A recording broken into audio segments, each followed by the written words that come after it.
E eu fui percebendo que não eram os civis que causavam problema para o governo militar.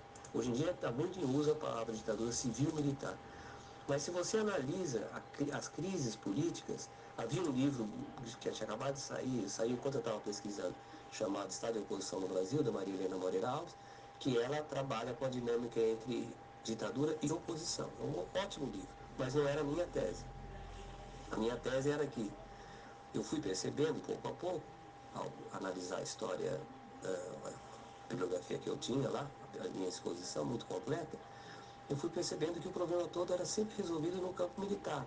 As questões civis eram muitas vezes usadas como pretexto, mas quem pressionava o governo militar eram os próprios quartéis ou pessoas da alta hierarquia por causa da questão da sucessão, quem é que ia ser o próximo presidente. Para mim não havia dúvida quanto a isso, né?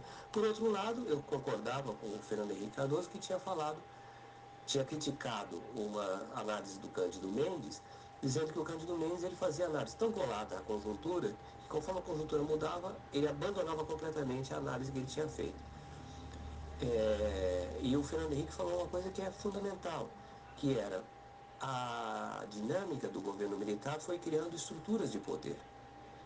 Então foi criando instituições, foi criando órgãos de poder. Portanto, há que se considerar essa dinâmica concretizada em uma ditadura que tinha estruturas. E essa estrutura é fundamentalmente militar. Basta dizer que a maior crise que o governo Castelo Branco viveu foi exclusivamente militar, a crise do ato 2. Foi a pressão dos quartéis contra o presidente por causa da eleição de dois governadores de oposição em Minas e no Rio de Janeiro, nas eleições de outubro de 65.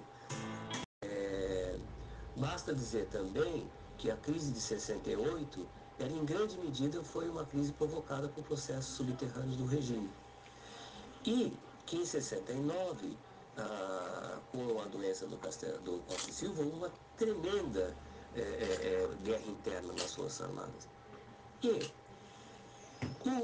o vice-presidente civil não foi aceito pelos militares e foi ignorado completamente que estava na carta de 67, que ele seria o sucessor em caso de impedimento do presidente.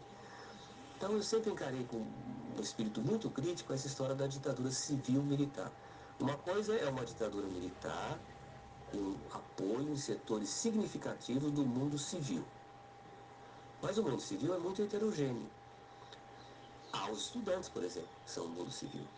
Há a OAB, a ABI, que em determinados momentos ficaram contra o regime militar. Advogados e jornalistas, né? Mas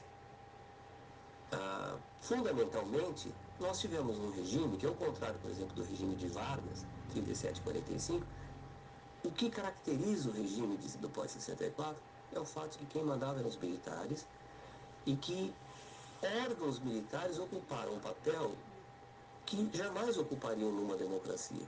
Por exemplo, o alto comando das Forças Armadas e o Conselho de Segurança Nacional, eles eram usinas decisórias. Não havia nada de civil nisso daí. Embora houvesse civis no Conselho de Segurança Nacional, eles não...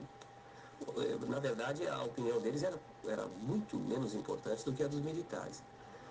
E a capacidade que os militares tinham de provocar crises era imensa, né?